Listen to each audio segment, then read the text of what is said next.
ಚಿತ್ರ K Sadashiva ಅವರ ಕಾದಂಬರಿ ಸಣ್ಣ ಕಥೆಯನ್ನು ಮತ್ತೆ ಮಳೆ ಹೋಯ್ತಿದೆ. ಕಥೆ ಹೆಸರೇ ಅದಿರೋದು, ಟೈಟಲ್ ಕೂಡ ಅದನ್ನೇ ಇಟ್ಟಿದ್ದೀವಿ. ಕೆ ಸದಾಶಿವ ಅಂತೇಳಿ ಕಥೆಗಾರರು. ಇಲ್ಲಿ ಬಂದು ಎರಡು ಜೋಡಿಗಳಿದ್ದಾರೆ.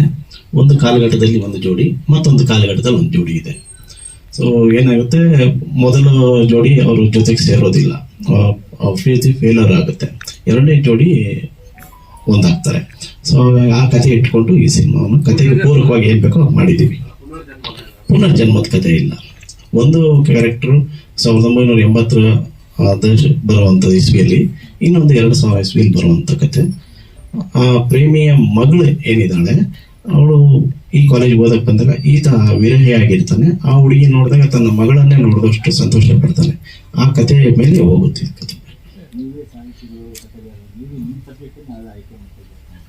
ಇಲ್ಲ, ನಮ್ಗೆ ಇದು ಏನಾಯ್ತು, ಈ ಕತೆ ನಾವು ಮೊದಲು ಒಂದು 2-3 ಕಥೆಗಳಲ್ಲಿ ಒಳ್ಳೆ ಪ್ರಶಸ್ತಿ ಬಂದಿತ್ತು. ಹೌದು, ರಾಮನ ಸವಾರಿ ಇರ್ಬೋದು, ಅಥವಾ ಮತ್ತೊಂದು ಕತೆ ಯಾವುದು, ನಲ್ಲಿ ನೀರು ಬಂತು ಇತ್ತು ಕಥೆಗಳು. ಈ ಕತೆ ಮಾಡ್ಲಿಕ್ಕೆ ನನಗೆ ಮೂಲ ಪ್ರೇರಣೆ ಬಂತು ನರೇಂದ್ರ ಬಾಬು ಅವರು ನನಗೆ ಇದಕ್ಕೆ ಪ್ರೇರಣೆ. ಇವರು ನಮ್ಮ ನಿರ್ದೇಶಕರು, ಸಂತೆಯಲ್ಲಿ ನಿಂತ ಕಬೇಡಿ ಮಾಡಿದಂಥವ್ರು. ಅವರು ಇದಕ್ಕೆ ಮೂಲ ಪ್ರೇರಕರು. ಇದನ್ನ ಮಾಡಿದ್ರೆ ಚೆನ್ನಾಗಿರುತ್ತೆ ಅನ್ನೋ ಒಂದು ಅವರು ನನಗೆ ಎಂಟು ಕೊಟ್ಟರು. ಅಲ್ಲಿಂದ ನಾನು ಕತೆ ಹುಡುಕೊಂಡು ಹೊರಟಾಗ ನನಗೆ ರವೀಂದ್ರ ವಂಶಿ ಅವರು ಈ ಕಥೆಯ ಭಾಗವನ್ನು ಎತ್ತಿಕೊಟ್ರು. ಆಮೇಲೆ ಹಲವಾರು ಕಡೆ ಮೈಸೂರಲ್ಲಿ ಹೋಗಿ ಅದಕ್ಕೆ ನಾವು ರೈಟ್ಸ್ ಎಲ್ಲ ಹುಡುಕ್ತೋ, ಬಹಳಷ್ಟು ಕಡೆ ಓಡಾಡ್ದೋ. ಆಗ ಅವ್ರ ಮನೆಯವ್ರು ಯಾರೂ ನಮ್ಗೆ ಸಿಗ್ಲಿಲ್ಲ. ಅವ್ರ ಮನೆಯವರೆಲ್ಲ ಕಾಲ ಆಗ್ಬಿಟ್ಟಿದ್ದಾರೆ. ಕರೋನಾ ಟೈಮ್ನಲ್ಲಿ ಅವ್ರ ಮಿಸ್ಸಸ್ ಕೂಡ ತೀರೋಗಿದ್ರು. ಹಾಗಾಗಿ ನಾವು ಮೈಸೂರೆಲ್ಲ ತುಂಬ ಓಡಾಡಿ ಅವ್ರ ಬಗ್ಗೆ ಎಲ್ಲ ನೋಡ್ದೋ, ಇಲ್ಲೂ ಸಿಗ್ಲಿಲ್ಲ. ಆಗ ಈ ಕಥೆಯನ್ನು ತಗೊಂಡು ನಾವು ಏನು ಮಾಡಬೇಕು ಅಂತ ಯೋಚನೆ ಮಾಡಿದಾಗ, ಕನ್ನಡ ಸಾಹಿತ್ಯ ಪರಿಷತ್ತಲ್ಲಿ ಇವ್ರ ಹೆಸರಲ್ಲಿ ಒಂದು ದತ್ತಿ ಹಣ ಇಡೋಣ ಅಂತೇಳಿ ಸಾಹಿತ್ಯ ಪರಿಷತ್ ಅಧ್ಯಕ್ಷರನ್ನ ನಾವು ಭೇಟಿ ಮಾಡಿದ್ರು. ಸಂಪರ್ಕ ಮಾಡಿದಾಗ ಅವ್ರಿಗೆ ಆಲೋಚನೆ ಚೆನ್ನಾಗಿದೆ, ಮತ್ತೆ ಕನ್ನಡ ಚಿತ್ರರಂಗಕ್ಕೂ ಮತ್ತು ಸಾಹಿತ್ಯ ಪರಿಷತ್ಗೆ ಯಾಕೆ ಒಂದು ಕೊಂಡಿ ಬೆಸಿಬಾರ್ದು ಅಂದ್ಬಿಟ್ಟು ನಮ್ಮ ನಿರ್ಮಾಪಕರು ಹೇಳಿದಾಗ, ನಿರ್ಮಾಪಕರು ಇಲ್ಲ ಇದು ಬಹಳ ಚೆನ್ನಾಗಿದೆ, ಇಲ್ಲ ಎಲ್ಲ ತೀರೋಗಿದ್ದಾರೆ. ಒಬ್ಬರು ಮಗಳು ಅಮೆರಿಕದಲ್ಲಿದ್ದಾರೆ, ಸುಜಾತ. ಅವರು ನೀವು ಮಾಡಿ, ನಮ್ದು ಏನು ಅಭ್ಯಂತರ, ನಮ್ಮ ತಂದೆ ಹೆಸರು ನೀವು ಪ್ರಶಸ್ತಿ ಕೊಡೋದ್ರಿಂದ ನಮ್ಗೆ ಭಾಳ ಸಂತೋಷ ಆಗುತ್ತೆ, ನೀವು ಮಾಡಿ ತುಂಬ ಒಳ್ಳೆಯದು ನಮಗೆ, ನಾವು ಅಮೇರಿಕಾದಲ್ಲಿದ್ದೀವಿ ಅಂತೇಳಿ ಹೇಳಿದ್ರು. ನಂಬರ್ ನೋಡ್ಲಿಕ್ಕೆ ತೆಗೆದೆ. ನಾನು ತೆಗೆದು ಅವ್ರ ಮಗಳನ್ನು ಪರ್ಮಿಷನ್ ಕೇಳಿದೆ. ಅವ್ರಿಲ್ಲ ನೀವು ಮಾಡಿ ಅಂತ ಹೇಳಿದ್ರು. ಸಾಹಿತ್ಯ ಪರಿಷತ್ತಲ್ಲಿ ಅವತ್ತೇ ನಾವು ನಮ್ಮ ನಿರ್ಮಾಪಕರು ಇದನ್ನು ನಾವು ಇದು ಮಾಡೋದು ಬೇಡ ಸರ್, ಇದನ್ನೇನಾದ್ರೂ ಒಂದು ಹೊಸತನ ಮಾಡೋಣ ಅಂತ ಹೇಳಿದ್ರು. ಹಾಗಾಗಿ ನಾವು ಹಣ ತಗೊಂಡೋಗಿ ಸಾಹಿತ್ಯ ಪರಿಷತ್ ಅಧ್ಯಕ್ಷರಿಗೆ ಮಾತಾಡಿದೆವು. ಅದನ್ನ ಸಾಹಿತ್ಯ ಪರಿಷತ್ ದತ್ತಿ ಇಟ್ಟು ಮುಂದಿನ ದಿನಗಳಲ್ಲಿ ಯುವ ಪ್ರತಿಭೆಗಳು ಯಾರೇ ಬಂದರು, ನವ್ಯ ಕವಿಗಳಿರ್ಬೋದು, ಅಂಥವ್ರಿಗೆ ಪ್ರಶಸ್ತಿ ಸಿಗಲಿ ಅನ್ನೋ ಒಂದು ಆಸೆ ಇಟ್ಕೊಂಡು ಪ್ರತಿ ವರ್ಷ ಅದು ಮಾಡೋಣ ಅಂತ ಇದನ್ನು ಅಲ್ಲಿ ಇಟ್ಬಿಟ್ಟು ಈ ಕಥೆಯನ್ನು ತಗೊಂಡು ನಾವು ಇಬ್ಬರು ಡಿಸ್ಕಸ್ ಮಾಡಿ ತುಂಬ ದಿವಸ ಈ ಕತೆ ಚಿತ್ರಕಥೆ ಬಗ್ಗೆ ಯೋಚನೆ ಮಾಡಿ ಸಾಧಾರಣ ಒಂದು 2 ವರ್ಷ ಈ ಕಥೆ ನಾವು ರೆಡಿ ಮಾಡ್ಕೊಂಡು ಇಟ್ಕೊಂಡಿದ್ದು. ನೀಟಾಗಿ ಇದಕ್ಕೆ ನನಗೆ ಚಿತ್ರಕಥೆ, ಸಂಭಾಷಣೆ, ಸಾಹಿತ್ಯವನ್ನು ಮಾಡೋದ್ರ ಜೊತೆಗೆ ನಾನು ಹಲವಾರು ಟಿಪ್ಸ್ ಕೊಟ್ಟಿದ್ದು ನಮ್ಮ ನರೇಂದ್ರ ಬಾಬು ಅವರು. ಸಂಭಾಷಣೆ ನರೇಂದ್ರ ಬಾಬು ಅವರೇ, ಚಿತ್ರಕಥೆ, ಸಂಭಾಷಣೆ ಮತ್ತು ಸಾಹಿತ್ಯ. ಇದು 2ನೇ ಸಿನಿಮಾ. ಮತ್ತೆ ನಮ್ಮ ಸುಲಕ್ಷಾ ಕೈರಾ ಅಂತ ಹೇಳಿ ಅವರು ನಾಯಕಿಯಾಗಿ ನಟಿಸಿದ್ದಾರೆ. ಅವ್ರದ್ದು 8ನೇ ಸಿನಿಮಾ ಇದು. 8ನೇ ಸಿನಿಮಾ ನಾಯಕಿ ನಟಿಯಾಗಿ ಅಭಿನಯಿಸಿದ್ದಾರೆ ಸುಲಕ್ಷಾ ಕೈರಾ ಅವರು. ಖಂಡಿತ ಸರ್, ಖಂಡಿತ ಅದು ಹೌದು ಸರ್. ಆ ವಿಚಾರದಲ್ಲಿ ಖಂಡಿತ ಸರ್, ಆ ವಿಚಾರದಲ್ಲಿ ಯಾವತ್ತು ನಾವು ಹಾಗೆ, ಯಾಕೆಂದ್ರೆ ನಾವು ಅಣ್ಣವ್ರಿಗೆ ಪಾಲಿಕೆ ಪ್ರಶಸ್ತಿ ಕೊಟ್ಟಾಗ ಅಣ್ಣವ್ರು ಅಲ್ಲೇ ಸ್ಪಾಟಲ್ಲಿ ಕೊಟ್ಬಿಟ್ಟಿದ್ರು ಅಣ್ಣನ ಪುಸ್ತಕ ಪ್ರಾಧಿಕಾರಕ್ಕೆ. ಹಾಗೆ ಬಿ ಸರೋಜದೇವಮ್ಮ ಅವರು ಕೂಡ ಹಾಗೆ ಮಾಡಿದ್ದಾರೆ. ಈ ಥರ ನಮ್ಮ ಕನ್ನಡ ಚಿತ್ರರಂಗದಲ್ಲಿ ಪ್ರತಿಯೊಬ್ಬರು ಏನೋ ಮಾಡ್ಕೊಂಡು ಹೋದಾಗ ನಾವು ಯಾಕೆ ಅದನ್ನು ಮಾಡಬಾರ್ದು ಅನ್ನೋ ಒಂದು ಆಲೋಚನೆ ಇಟ್ಕೊಂಡು ಕಥೆ ಖಂಡಿತ ಸರ್, ಖಂಡಿತ ಈ ಚಿತ್ರದ ಮುಖಾಂತರ ನಾವು ಅದು ತೋರಿಸ್ತಾ ಇರೋದು ಹಾಗೆ. ಯಾಕಂದ್ರೆ ಚಿತ್ರರಂಗ ಮತ್ತು ಸಾಹಿತ್ಯ ಪರಿಷತ್ 2 ಕೊಂಡಿಗಳು, ಕನ್ನಡದ ಕೊಂಡಿಗಳು 2 ಬೆಸ್ಕೊಳ್ಳಿ ಅನ್ನೋದು ನಮ್ಮ ಆಸೆ ಸರ್. ಸಿನಿಮಾ ಶುರುವಾಗಿ ಅಲ್ಲಿ ನಮ್ದು ಒಂದು 4 ತಿಂಗಳಾಯ್ತು ಸರ್. ಇದು ಶೃಂಗೇರಿ, ಹೊರನಾಡು, ಕೊಪ್ಪ, ಹರಿಹರಪುರ ಮತ್ತೆ ಸುತ್ತಮುತ್ತ ಆಗೊಂಬೆ ಸುತ್ತಮುತ್ತ ಭಾಗದಲ್ಲಿ ಮಾಡಿದ್ವಿ ಸರ್. ಸಾಧಾರಣ ಎಲ್ಲ ನಮಗೊಂದು 25 ದಿನ ಶೂಟಿಂಗ್ ಹಿಡಿತು ಸರ್. ಸಾಂಗ್ಸ್ ಎಲ್ಲ ನಂದ ಮಾಸ್ಟರ್ 2 ಹಾಡಿದೆ, ನಂದ ಮಾಸ್ಟರ್ ಅವರೇ ಮಾಡಿಕೊಟ್ರು. 2 ಸಾಂಗ್ ಇದೆ. ಜಾಸ್ತಿ ಅಂದ್ರೆ ಹಾಡಿಗೆ, ಸಿನಿಮಾ ಕತೆಗೆ ಏನ್ ಬೇಕೋ ಅಷ್ಟು ತಗೊಂಡಿದ್ದೀವಿ.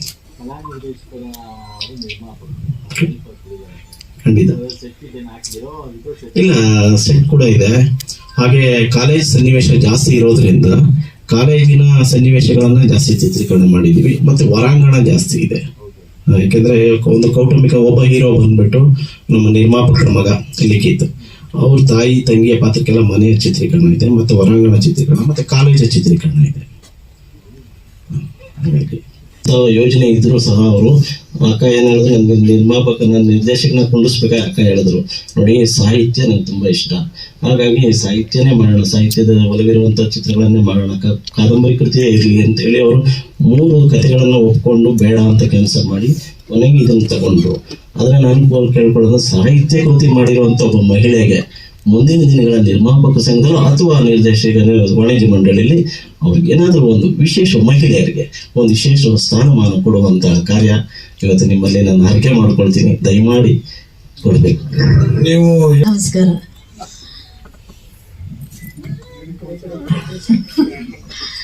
ಅಂದ್ರೆ ನನಗೆ ಅಷ್ಟು ಮಾತಾಡಕ್ ಬರಲ್ಲ, ಯಾವ್ದು ಫಂಕ್ಷನ್ ಅಷ್ಟು ಅಟೆಂಡ್ ಮಾಡಲ್ಲ. ಹಂಗಾಗಿ ನಮ್ಮನೆಯವ್ರಿಗೆ 20 ವರ್ಷದಿಂದ, ಅದೇ 25 ವರ್ಷದಿಂದ ಇದ್ರಿಂದ ಅವ್ರ ಬೆಂಬಲ ನಾನು ನಿಂತು ಸ್ವಲ್ಪ ಸಹಕರಿಸಿದ್ದೀನಿ ಅಷ್ಟೇನೆ. ಮತ್ತೆ ಎಲ್ಲರೂ ನನಗೆ ಯಾವುದೇ ಒಂದು ಇದ್ರಲ್ಲಿ ಎಲ್ಲ ಸಹಕರಿಸಿದ್ದಾರೆ. ಹಂಗಾಗಿ ನನಗೆ ಅಷ್ಟು ಮಾತ್ರ ಹೇಳಕ್ ಇಷ್ಟಪಡ್ತೀನಿ. ಹೌದು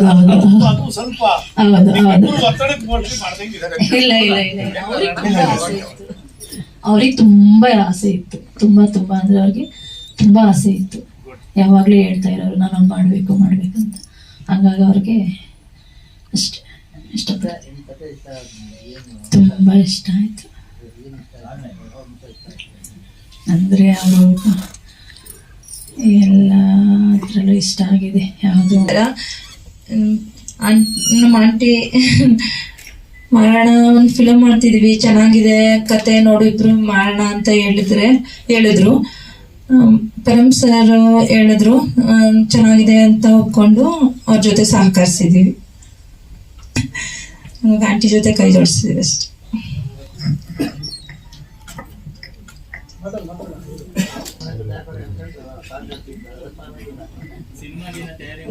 ನನಗೆ ಆಕ್ಟಿಂಗ್ ಟ್ರೈನಿಂಗ್ ಎಲ್ಲ ಕೊಟ್ಟಿದ್ದು ಚಂದ್ರಶೇಖರ್ ರೆಡ್ಡಿ ಅಂತ, ಅವರೇ ನಮ್ಮ ಗುರುಗಳು. ಆಮೇಲೆ ನನ್ ಮೇಲೆ ನೀನ್ ಮಾಡ್ತೀಯ ಮಾಡು ಅಂತ ನನಗೆ ಬಾಬು ಸರ್ ತುಂಬಾ ಸಪೋರ್ಟ್ ಮಾಡಿದ್ರು.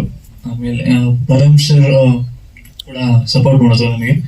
ನನ್ನ ಫಸ್ಟ್ ಫಿಲಮು, ಸೊ ಕೆಲವೊಂದು ನನ್ ಏನೇ ಆಕ್ಟಿಂಗ್ ಅಲ್ಲಿ ಏನೇ ಮಿಸ್ಟೇಕ್ಸ್ ಎಲ್ಲ ನನಗೆ ರೆಡ್ಡಿ ಸರ್ ಟ್ರೈನಿಂಗ್ ಮಾಡಿ ಸಪೋರ್ಟ್ ಮಾಡಿದ್ರು.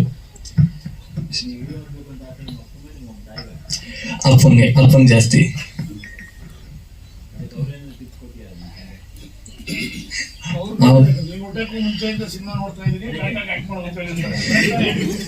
ಸರ್ ಹೇಳಂಗೆ ಅಪ್ಪ ಏನು ಹೇಳಲಿಲ್ಲ, ಜಸ್ಟ್ ಆಕ್ಟಿಂಗ್ ಅನ್ನೋದು ಕ್ಲೀನ್ ಆಗಿ ಮಾಡು, ಕ್ಲೀನ್ ಆಗಿ ಕಲಿ, ಅವ್ರು ಏನೇ ಹೇಳ್ಕೊಟ್ರು ಶ್ರದ್ಧೆಯಿಂದ ಕಲಿ ಅಂತ ಹೇಳಿದ್ರು. ಅಷ್ಟು ಬಿಟ್ರೆ ಇನ್ನೇನು ಹೇಳಿಲ್ಲ ಅಪ್ಪ. ಅದೇನೂ ಇಲ್ಲ, ಜಸ್ಟ್ ಬಾಬು ಸರ್ ಒಂದ್ಸಲ ಕತೆ ಓದು, ಕತೆ ಪಾತ್ರ ಅರ್ಥ ಮಾಡ್ಕೊ ಅಂತ ಒಂದ್ಸಲ ಅದು ಕತೆ ಕೊಟ್ಟಿದ್ರು.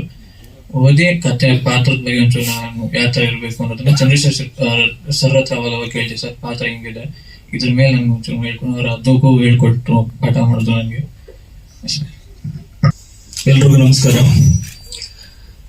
ಮತ್ತೆ ಮಳೆ ಬೀಳುತ್ತಿದೆ, ಎಲ್ಲ ನೆನಪಾಗುತ್ತಿದೆ. ಈ ಚಿತ್ರದಲ್ಲಿ ಒಂದು ಮನಸ್ಸಿಗೆ ಮುಟ್ಟುವಂತ ಪಾತ್ರ ಮಾಡಿದ್ದೀನಿ. ಎಲ್ಲರೂ ಹೇಳಿದ್ರು ಈ ಸಿನಿಮಾಗೆ 2 ಹೀರೋ ಅಂತ. ಈ ಸಿನಿಮಾಗೆ ಒಬ್ಬರೇ ಹೀರೋ, ಅದು ಚಿತ್ರಕಥೆ.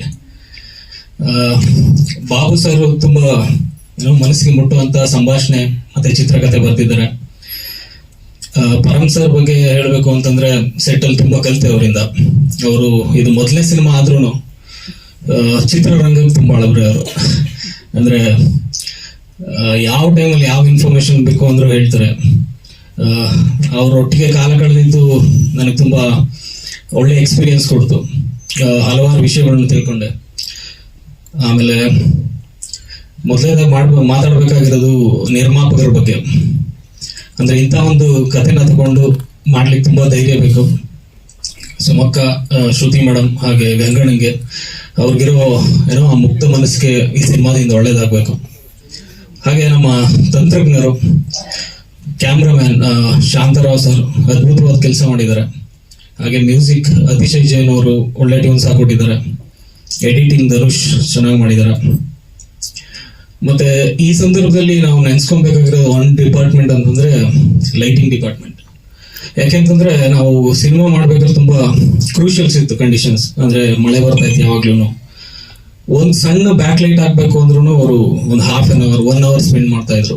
ಅಂದ್ರೆ ನಾವೇ ಎಲ್ಲಾರು ಒಂದು ಟೈಮಲ್ಲಿ ಏನೋ ಒಂಥರ ನೆಗ್ಲೆಕ್ಟ್ ಮಾಡ್ತಿದ್ರು, ಬಟ್ ಅವ್ರು ಮಾಡ್ತಾ ಇದ್ದಿದ್ ಕೆಲಸ ನೋಡಿದಾಗ ಒಂದು ಹುಮ್ಮಸ್ ಬರ್ತಾ ಇತ್ತು ಕೆಲಸ ಮಾಡ್ಲಿಕ್ಕೆ.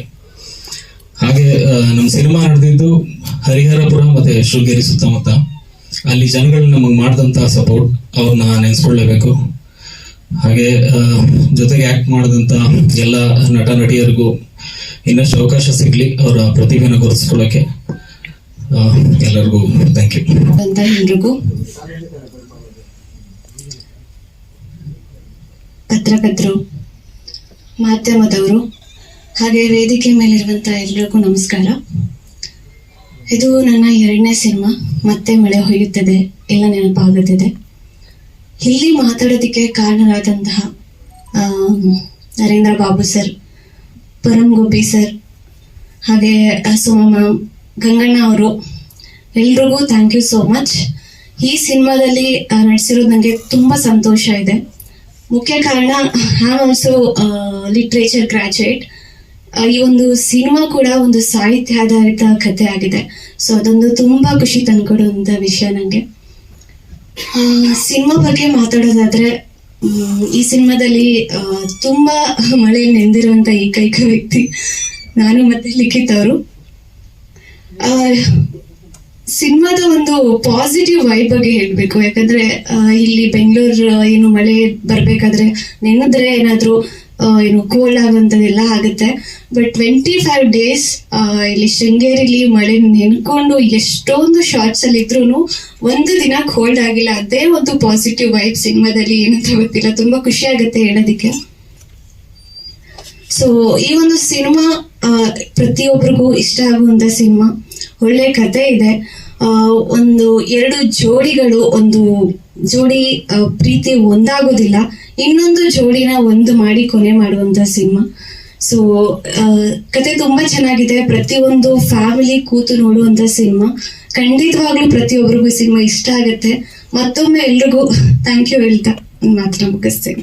ಎಲ್ಲ ಗಣ್ಯರಿಗೂ ಹಾಗೂ ಮಾಧ್ಯಮ ವರ್ಗದ ನನ್ನ ಎಲ್ಲ ಆತ್ಮೀಯರಿಗೂ ನನ್ನ ನಮಸ್ಕಾರ ಹೇಳಕ್ಕೆ ಇಷ್ಟಪಡ್ತೀನಿ. ನಾನು ಸುಲಕ್ಷಾ. ಮತ್ತೆ ಮಳೆ ಹೊಯ್ಯುತ್ತದೆ, ಎಲ್ಲ ನೆನಪಾಗುತ್ತದೆ ಅಂತ ಹೇಳಿದಾಗ, ಮಳೆ ಬರಬೇಕಾದಾಗ ಪ್ರತಿಯೊಂದು ಸಾರಿನೂ ನೆನಪಾಗುವ ಪಾತ್ರ ಕಸ್ತೂರಿ ಪಾತ್ರ. ಆ ಪಾತ್ರ ನಾನು ಮಾಡ್ತಾ ಇದ್ದೀನಿ. ಈ ಒಂದು ಸಿನಿಮಾಕ್ಕೆ ಡೈರೆಕ್ಟರ್ ಸರ್ ಪರಂ ಸರ್ ಅವರು ನನಗೆ ಆಯ್ಕೆ ಮಾಡೋದಕ್ಕೆ ನನಗೆ ತುಂಬಾ ಖುಷಿ ಇದೆ. ಎಂಟೈರ್ ಟೀಮ್ ಎಲ್ಲ ತುಂಬಾ ಒಗ್ಗಟ್ಟಾಗಿ ಫ್ಯಾಮಿಲಿ ತರ ಎಲ್ಲ ಸಿನಿಮಾ ಕಂಪ್ಲೀಟ್ ಮಾಡ್ಕೊಂಡು ಬಂದಿದ್ದೀವಿ. ನಾವೆಷ್ಟೇ ಸಿನಿಮಾಗಳು ಮಾಡಿದ್ರು ಮೊದಲನೇ ಹೆಜ್ಜೆ ಅಂತಾರಲ್ವಾ, ಸಿನಿಮಾ ಮಾಡಿದ್ಮೇಲೆ ನಿಮ್ಮೆಲ್ಲರ ಆಶೀರ್ವಾದ, ಮಾಧ್ಯಮ ವರ್ಗದ ಎಲ್ಲ ಆಶೀರ್ವಾದ ಇದ್ದ ಮೇಲೆನೆ ನಾವು ನೆಕ್ಸ್ಟ್ ಸ್ಟೆಪ್ಪಿಗೆ ಹೋಗಬೇಕಾಗತ್ತೆ. ಸಿನಿಮಾ ಮಾಡಿದೀವಿ, ಈ ತರ ನಡೆದಿದೆ ಅಂತ ನೀವು ತಾನೇ ಎಲ್ರಿಗೂ ಹೇಳೋದು. ಸೊ ದಯವಿಟ್ಟು ಎಲ್ರಿಗೂ ಕೇಳ್ಕೊಳ್ಳೋದೇನು ಅಂತಂದ್ರೆ, ಆದಷ್ಟು ಜನಕ್ಕೆ ಈ ಸಿನಿಮಾ ಬರ್ತಿದೆ ಅಂತ ತಿಳಿಸಿ, ಅದೇ ರೀತಿಯಿಂದ ನಮ್ಮ ಪ್ರೊಡ್ಯೂಸರ್ ಸರ್ ಆಗ್ಲಿ, ನಮ್ಮ ಪ್ರೊಡ್ಯೂಸರ್ ಮೇಡಮ್ ಅವರು ಆಗ್ಲಿ, ನಮ್ಮೆಲ್ರಿಗೂ ಒಂದು ಮಕ್ಕಳ ತರ ಟ್ರೀಟ್ ಮಾಡಿದ್ದಾರೆ. ಎಲ್ರಿಗೂ ತುಂಬಾ ಚೆನ್ನಾಗಿ ನೋಡ್ಕೊಂಡಿದ್ದಾರೆ. ತುಂಬಾ ಪ್ರೀತಿಯಾಗಿ ಎಲ್ಲರೂ ಕಂಪ್ಲೀಟ್ ಮಾಡಿ ಬಂದಿದ್ದೀವಿ. Thank you.